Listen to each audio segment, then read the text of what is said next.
Welcome back. I've got kind of a tech tip, kind of a this shouldn't have ever been done this way video for you today, and it's going to be on the hydraulic lines on this Ford 3000 tractor. As you can see, maybe I've got the hood off. It does not have the right size battery in it, but we're going to ignore that for now.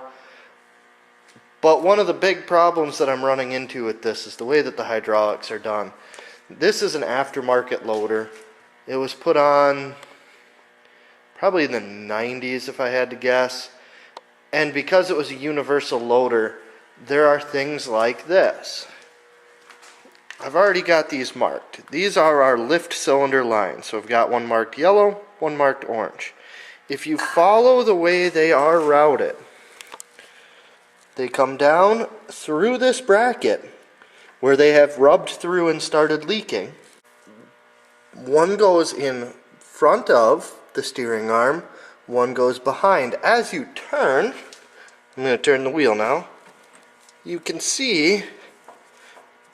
also see that that joint's got play in it, but as you turn, this lever goes forward and backward. So it's going to rub there, and it's going to rub up on that bracket. So what I'm going to do, there's no reason why these were ever routed this way. This is fixed to the loader. It doesn't move. Those run down over the transmission. They don't move. I'm going to take this line and make a direct path from here down to here, and from this orange one back up to here. There's no reason for it to go through both the rub points it has.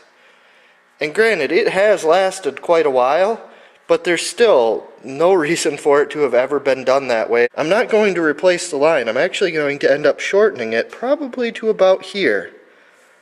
At least that's what I think before I go to the parts store. So I'm going to get these off, get some new fittings on, and come back and show you the finished job. Another thing to consider on this hydraulic tech tip is that when you have these new hose ends installed, they'll actually cut your old hose, or if it's a new hose, they cut it with the chop saw. What that does is it allows rubber particles to actually seep back up into the hose.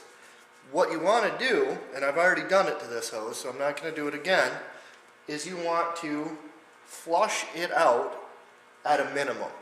Now, Caterpillar has some really tight tolerances, and they actually have a slug that you have to blow down through here. But you want to make sure that this hose is clean. There are also two general styles of hydraulic fitting.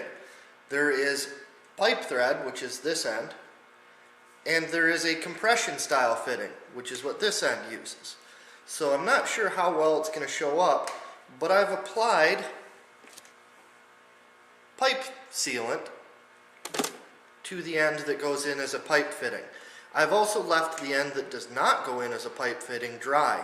You don't want to put pipe sealant on this end. You do want to put it on this end. So what I'll do is I will install this one first and then show you the difference, or how you can tell if it's a compression style fitting.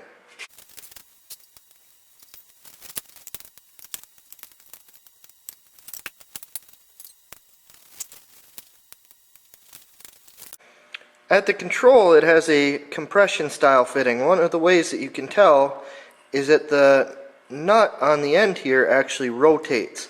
That means that it does not create the seal like it would if it were pipe thread. Down inside of here is an actual tapered section where it seats, much like a brake line. You don't want to put any kind of sealant on those hoses because it has the potential to actually cause it to leak, because you can't get it tightened up as well, or it can get into the tapered area, and that's not good either. So we put this one together dry.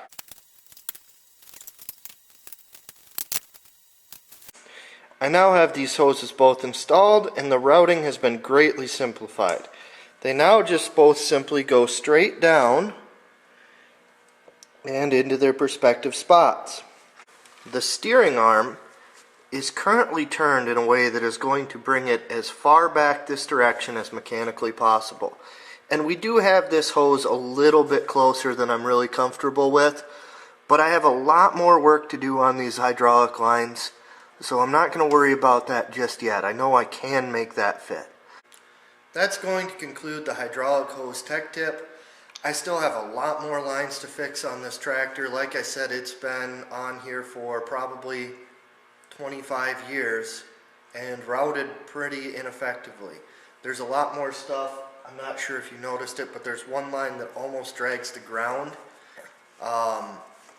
I'd like to say this is uncommon, but a lot of the farm tractors I've been around have had lines that are run in this manner.